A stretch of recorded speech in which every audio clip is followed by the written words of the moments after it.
یہاں تک کہ اس گھرانے کی کنیز کی سب سے بڑی مصیبت اس گھرانے سے جدا ہونا ہے، جیسے سیدہ، وہ کنیز جس کی کہانی مجھے موفق نے سنائی تھی۔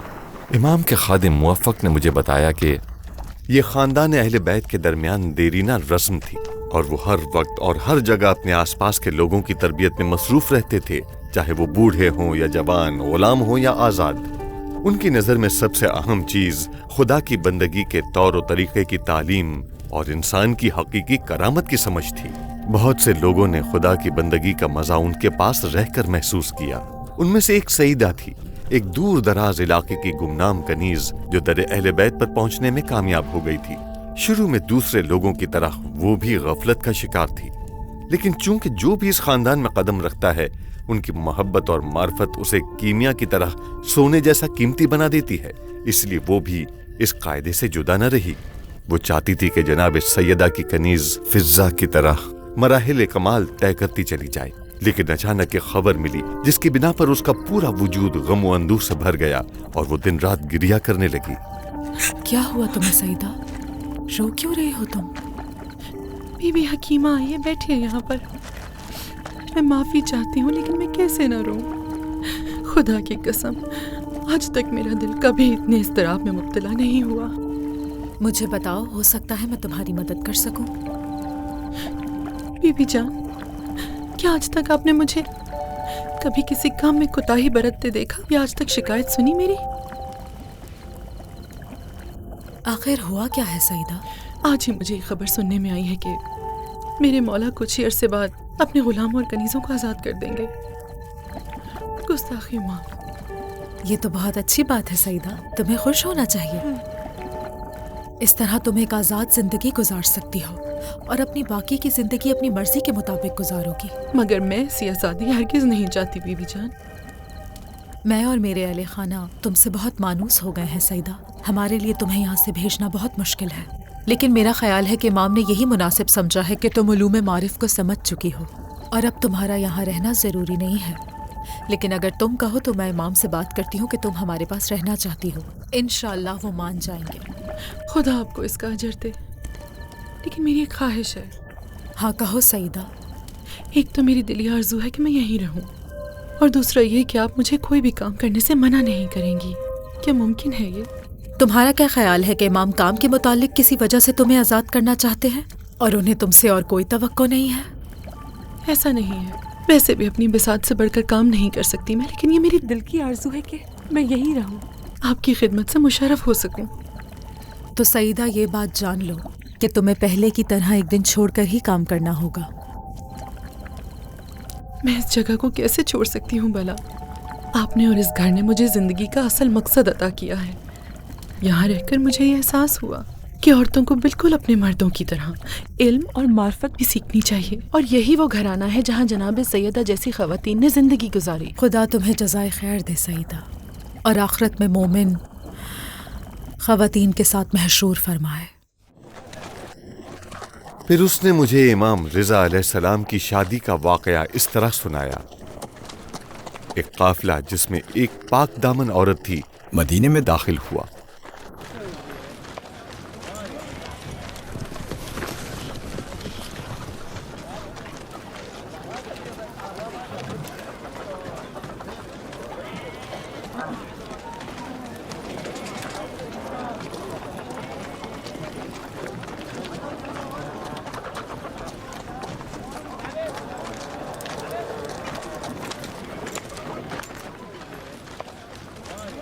بار الہا، جس طرح تو نے جناب حاجرہ کو غیروں کی غلامی سے نجات دلا کر بلند مقامات تک پہنچایا، یہاں تک کہ وہ جناب ابراہیم کی زوجہ بن گئیں، اور تو نے انہیں جناب اسماعیل جیسی اولاد عطا کی، اور جس طرح تو نے ماریہ قبطیہ کو فرزند پیغمبر جناب ابراہیم کی ماں کا شرف بخشا، مجھے بھی ایسا فرزند عطا فرما جس کے ذریعے مجھے ماں بننے کا شرف حاصل ہو جائے، اے نہایت مہربان اور بخشنے والی ذات۔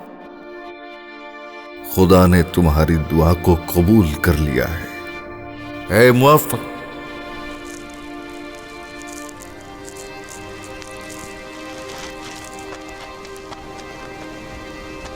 آپ کی خدمت میں حاضر ہوں مولا۔ میرے چچا علی بن جعفر کے پاس جاؤ اور ان سے کہو کہ مدینے کے غلام فروشی کے بازار جائیں اور وہاں سے اس خط میں بتائی گئی صفات کی حامل کنیز کو خرید کر میرے پاس لے کر آئے۔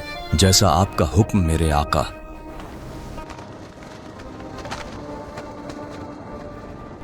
موفق نے مجھے امام جواد علیہ السلام کی شادی کا قصہ بھی سنایا۔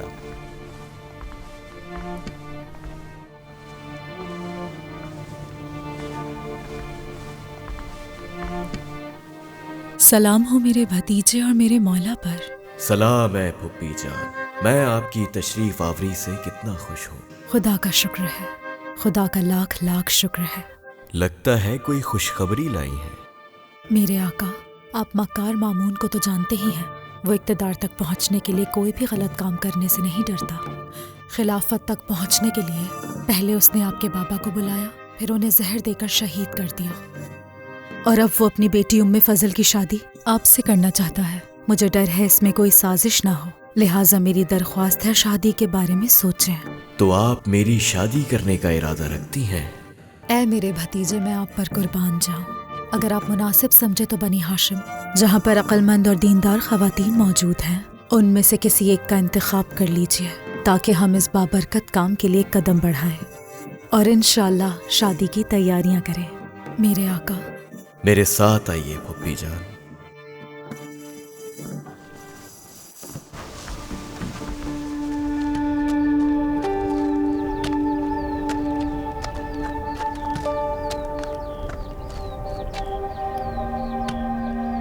میری پھپھی جان، روم کی جانب سے ایک جہاز ہماری طرف آ رہا ہے، اور جہاز میں سمانہ نام کی ایک حبشی کنیز ہے جن کو خداوند تعالیٰ نے فضیلت بخشی ہے۔ جب وہ مدینے پہنچیں گی اور خدا کی مرضی سے وہ ہمارے گھر آئیں گی تو میں ان سے شادی کروں گا، اور مجھے بہت جلد ان سے ایک بیٹا علی ہادی نصیب ہوگا جو میرا جانشین اور وارث اور میرے بعد امام ہوگا۔ آپ نے میرا دل خوش کر دیا ہے، امید ہے کہ جلد ہی ہم وہ دن دیکھیں گے۔ یہ خدا کی مرضی ہے، اور کسی عربی کو کسی اجمی پر، کسی کالے کو کسی گورے پر فضیلت نہیں ہے سوائے تقوی کے۔ خدا نے اسے عزت بخشی ہے، لہٰذا اے پھوپھی جان، آپ بھی اس کا احترام کیجیے گا۔ میں ضرور اس کی تکریم کروں گی میرے نور نظر۔ اے خدا، اپنا لطف و کرم اس کے شامل حال فرما۔ پروردگار، مجھ پر رحم کر۔ خدایا میرے ساتھ مہربانی فرما اور اس گھر کے راستے میں میرا ہاتھ تھام لے تاکہ یہ گھر والے میرے ساتھ مہربانی کا برتاؤ کریں، اس گھر کا مالک میرا احترام کرے اور میری انسانیت کو اہمیت دے۔ اے میرے اللہ، میرا تیرے سوا کوئی نہیں ہے۔ اے سمانہ، خدا نے تمہاری دعا قبول کر لی ہے۔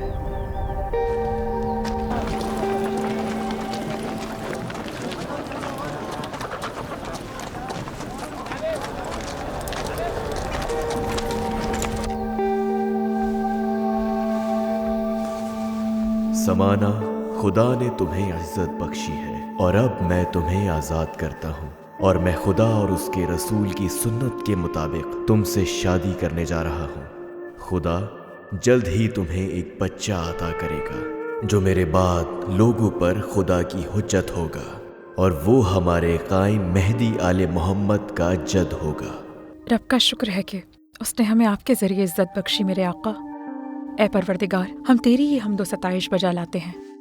اللہ تعالیٰ نے اپنی بہترین مخلوق تمہارے سپرد کی ہے، اس لیے بہت زیادہ دعائیں کرو، نماز پڑھو اور اللہ کا شکر ادا کرو۔ اے پروردگار عالم، حمد تجھ سے مخصوص ہے۔ سمانہ بیٹی، ان دنوں شرعی آداب کو سیکھنے کی کوشش کرو، انشاءاللہ اس میں ہم بھی تمہاری مدد کریں گے۔ میں جانتی ہوں کہ ان دنوں آپ نے میرے لیے بہت زحمتیں اٹھائی ہیں، اللہ آپ کو اس کا اجر دے۔ انشاءاللہ۔ سب سے اہم بات یہ ہے کہ ہم سیدائے کونین ام الائمہ حضرت فاطمۃ الزہرا سلام اللہ علیہا کی پیروی کریں۔ وہ سب کے لیے، خاص کر ائمہ اطہار کے لیے نمونۂ عمل ہیں۔ وہ اپنی مختصر زندگی کے دوران اپنے پورے وجود کے ساتھ نبی کریم کی پیروی کرتی تھیں اور ہر لحاظ سے پیغمبر کا اتباع کرتی تھیں۔ اور خواتین کے لیے آپ پیغمبر کی ترجمان تھیں۔ اس طرح مجھے سمجھ میں آیا کہ ہمارے گھر کی عورتیں ویسی نہیں ہیں جیسا میں سوچتا تھا۔ میں صاف غفلت میں تھا، لیکن جس کہانی نے سچ میں ہمیں ہلا کر رکھ دیا وہ ایسی خاتون کی کہانی ہے جس کا نام ہم سب نے سنا ہے، یعنی جناب معصومہ سلام اللہ علیہا، امام رضا علیہ السلام کی بہن۔ اے میری بہن فاطمہ معصومہ، آپ کی ایک عظیم ذمہ داری ہوگی اور ان قریب آپ کو جناب زینب کی طرح طولانی سفر کی زحمت برداشت کرنا ہوگی تاکہ ہمارے جد امجد امام صادق علیہ السلام کی پیشین گوئی پوری ہو سکے۔ تم ٹھیک کہہ رہے ہو، لیکن بات یہ ہے کہ میں کیوں یہاں آرام دہ زندگی چھوڑ کر شہر واپس چلا جاؤں؟ کیوں میں اپنا سکون چھین لوں، دور کر دوں سب کچھ؟ میں روٹی پانی اور وہ سب ہمسائے جو ایک دوسرے کا خیال رکھتے ہیں، مگر وہاں نہ کوئی ہمسایہ ہے نہ کوئی ہمارا خیال رکھنے والا ہے تو پھر سیاست اور کچھ بھی نہیں۔ وہاں تو سب بیسول بھی ادا کرتے ہیں، اور دوسری بات تم تو ایک جنگجو تھے جو دوسرے مظلوموں کے لیے لڑتے تھے، تو پھر ایسا کیا ہوا کہ تم اس جماعت میں شامل ہو گئے اور تم نے تلوار میان میں رکھ دی؟ یہ سب کیا ہے؟ اگر تم ہماری خوشی چاہتے ہو تو قبیلے میں لوٹ آؤ اور اپنے والد اور بیوی کی خدمت کرو، اس کے علاوہ میں تم سے اور کچھ نہیں کہوں گا۔ درست کہا بابا جان، یہاں سب لوگ ہمیں جانتے ہیں اور ہماری مدد کرتے ہیں، ہر مشکل میں ہمارا ساتھ دیتے ہیں۔ کیوں ہم یہاں کی سادہ اور آرام دہ زندگی چھوڑ کر کسی ایسی جگہ چلے جائیں جہاں معلوم نہیں ہمارے ساتھ کیا ہوگا؟ صحیح کہا انہوں نے، آپ کی فکر مندی بالکل بجا ہے، لیکن وہ خاندان ایسا نہیں ہے جیسا آپ نے کہا۔ میں اپنی باتیں ثابت کرنے اور آپ کے جواب کے لیے ایک قدیمی اور دردناک واقعہ سناتا ہوں۔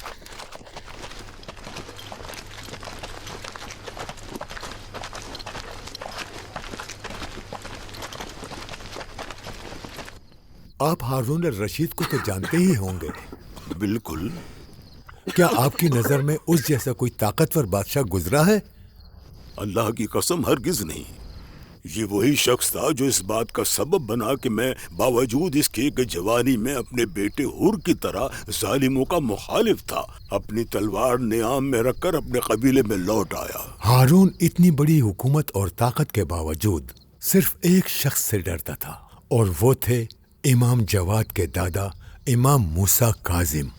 وہ کیسے؟ ہارون کی اولاد میں خلافت کے لیے اس کے دو بیٹوں مامون اور امین کا نام زیادہ لیا جاتا تھا۔ مامون ہوشیار اور سیاست مدار تھا اور برمکیوں کا تربیت یافتہ تھا، لیکن اچھے نسب کا حامل نہیں تھا۔ وہ ایک باورچن کنیز کا بیٹا تھا۔ حکومت حاصل کرنے کے لیے مامون کے دماغ میں کئی نقشے تھے۔ وہ بہت کتابیں پڑھتا تھا، جیسے قدیم یونان اور ہندوستان کے مہاراجاؤں کے قصے۔ خاص کر وہ پنچ تنتر کو بہت زیادہ پڑھتا تھا تاکہ سیاست کے اصول اور اپنے حریفوں کو مات دینے کے لیے مختلف طریقے سیکھے۔ مامون کو معلوم تھا کہ اس کے مددگار اہل خراساں ہیں، اور وہ یہ بھی جانتا تھا کہ برمکیوں کے تربیت یافتہ ذہین وزیر فضل ابن سہل سے کس طرح کام لیا جائے۔ امین ہارون کا دوسرا بیٹا تھا۔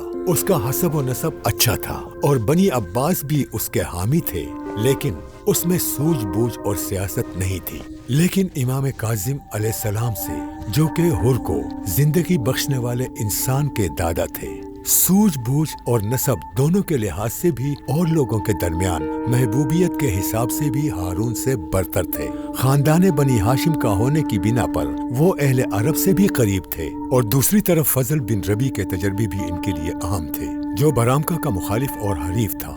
ہارون اس بات کی طرف متوجہ ہوا کہ امام کاظم علیہ السلام محبوبیت، تبلیغ اور مکتب اہل بیت کی ترویج کی وجہ سے اس کے لیے خطرناک ہے۔ اگر صورتحال یہی رہی تو ممکن ہے لوگ اس کے مخالف ہو جائیں گے۔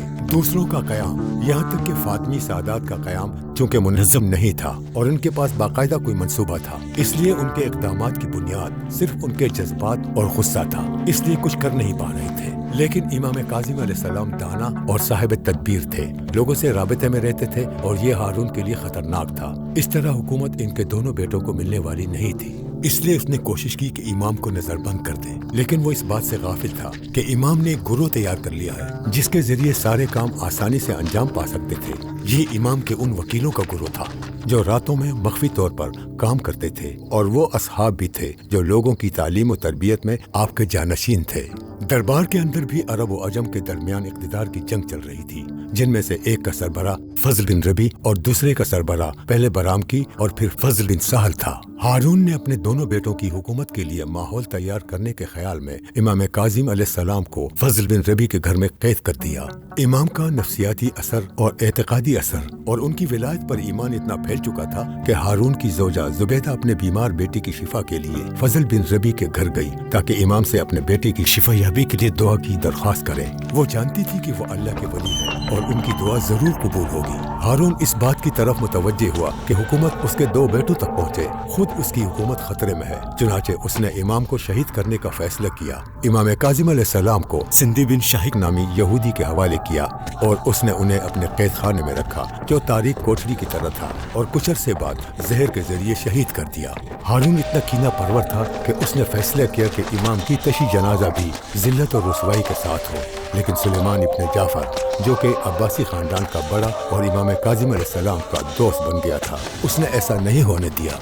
اے بغداد کے لوگوں، رافضیوں کے امام موسیٰ بن جعفر کا انتقال ہو گیا ہے۔ آؤ دیکھو کہ موسیٰ بن جعفر کا انتقال ہو گیا ہے، اور رافضیوں کا خیال ہے کہ ان کو موت نہیں آئے گی۔ خلیفہ بغداد والوں سے چاہتا ہے کہ وہ خود گواہی دے کہ وہ مر گئے ہیں۔ تم کیوں کھڑے ہوئے ہو؟ اپنی میانوں سے تلواریں نکالو اور اپنے امام کے جنازے کو ان کے ہاتھوں سے چھین لو۔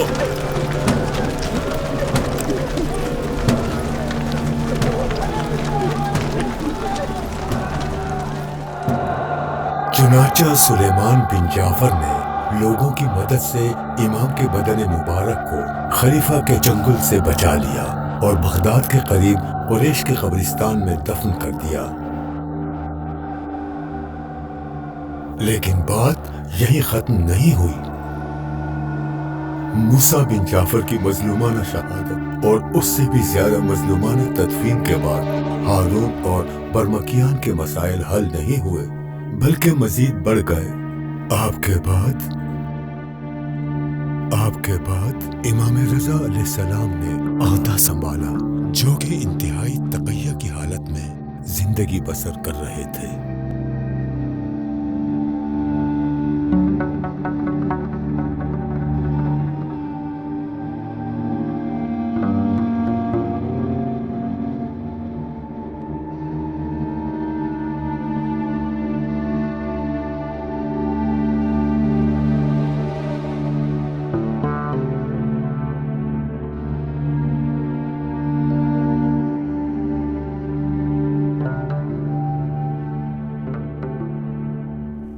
بار الہ، کیسی عظیم مصیبت ہم پر نازل ہوئی کہ تیرا عظیم بندہ اور زمین پر تیری ہدایت کا نور تیرے دشمنوں کے ہاتھوں زہر سے شہید ہو گیا۔ اے خدا، میں تیرے حضور میں شکایت کرتا ہوں کہ ان کو قید خانے کی غربت میں ان کے چاہنے والوں سے دور زہر کے ذریعے انہیں شہید کر دیا گیا۔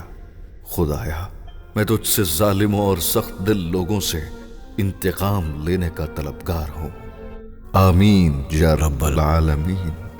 امام رضا علیہ السلام اور ان کے ساتھیوں کے لیے یہ مشکل وقت تھا، کیونکہ انہوں نے اہل بیت اور ان کے اصحاب کے لیے حالات سخت کر دیے تھے، اور ہارون واقفیہ فرقے والوں کو موقع دیتا تھا تاکہ وہ لوگ امام کو اور بھی زیادہ پریشان کریں۔ لیکن آسانیوں کے دن بھی ضرور آئیں گے۔ میرا سوال یہ ہے کہ اس خاندان کی بربادی پر اتنا اصرار کیوں ہے؟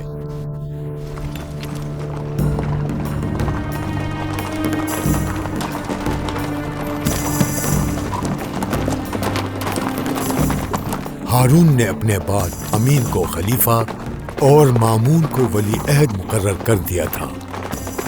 وہ خود بھی جانتا تھا کہ یہ کیسا آتش فشاں ہے، اور دو بھائیوں کے درمیان جنگ نہ ہونے کے لیے اس نے شرفا کے دستخط والا ایسا قسم نامہ آمادہ کیا جسے خانہ کعبہ کے اندر پڑھ کر سنایا گیا۔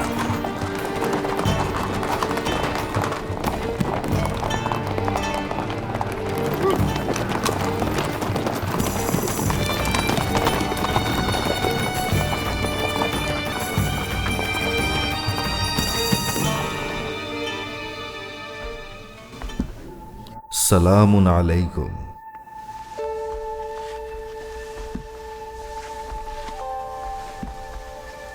سلام علیکم۔ سلام علیکم۔ سلام علیکم۔ سلام علیکم۔ سلام علیکم۔ سلام علیکم۔ سلام علیکم۔ سلام علیکم۔ سلام علیکم۔ سلام علیکم۔ درود و سلام ہو آپ پر، اے ہمارے جد بزرگوار، جس دن آپ دنیا میں آئے اور جس دن آپ نے رحلت فرمائی اور جس دن آپ کو زندہ کیا جائے گا۔ خدایا رسول خدا اور میرے پاک اجداد کی شفاعت ہمیں نصیب فرما اور ہم کو ان کے ساتھ محشور فرما یا ارحم الراحمین۔ اے میرے مولا و آقا، اے میرے جد بزرگوار، آپ جانتے ہیں کہ ہارون نے کیا کیا ہے اور اس کے ہاتھ کس قدر ہمارے خون سے رنگے ہیں۔ اے معبود، ہم پر نجات کا راستہ کھول دے یا ارحم الراحمین۔ اہل بیت کو اذیت دینے والے کی سزا کیا ہے؟ میرے جد رسول خدا نے فرمایا، اللہ اور رسول کا غضب ان لوگوں پر شدید ہوگا جو میری ذریت کا خون بہا کر مجھے تکلیف پہنچائے، اور آپ نے یہ بھی فرمایا، افسوس ان لوگوں پر جنہوں نے میرے اہل بیت پر ظلم کیا، وہ کل بروز قیامت جہنم کے آخری طبقے میں منافقین کے ساتھ ہوں گے۔ آپ سب پر اللہ کی رحمت ہو۔ فی امان اللہ۔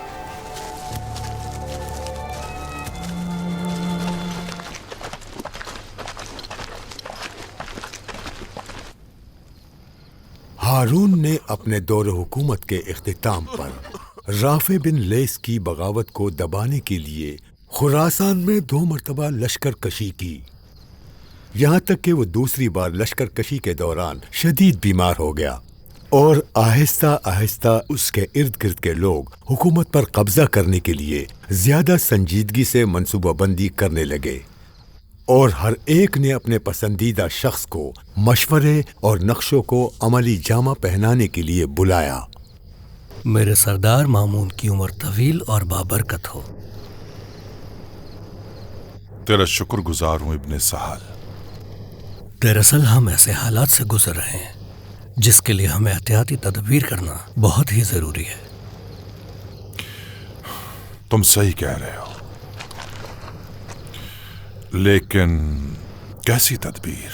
اپنے والد کے ساتھ سفر پہ جانے کے لیے میرے اصرار کی وجہ یہی تھی۔ کیا اس سفر میں ہمارے سر پر کوئی خطرہ نہیں منڈلا رہا جناب وزیر؟ کیا تم دیکھ نہیں رہے کہ کس طرح اندرونی اور بیرونی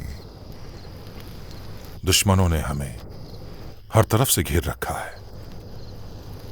لیکن آپ خطرے کے مرکز سے دور ہو چکے ہیں۔ مگر کیسے دور ہو گئے؟ کیونکہ آپ کا کوئی بغداد میں طرفدار بھی تو نہیں تھا، اور اگر میں قدم بڑھاتا تو شاید آپ قید ہو جاتے۔ ایسے میں آپ کی کون حمایت کرتا؟ پھر آپ اس پھل کی طرح تھے جو کوئی بھی کھا سکتا تھا۔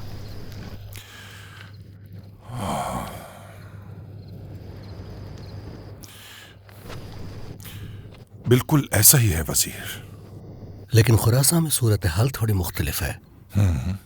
شاید آپ کو یہ معلوم ہو کہ آپ اس خراسانی جماعت کے بزرگ ہیں جسے ذرہ برابر بھی کوئی نقصان نہیں پہنچا سکتا۔ تو پھر ہمیں کیا کرنا چاہیے؟ میں نے کچھ ایسے اہتمام کیے ہیں جو آپ کی حفاظت کے لیے مفید ہیں۔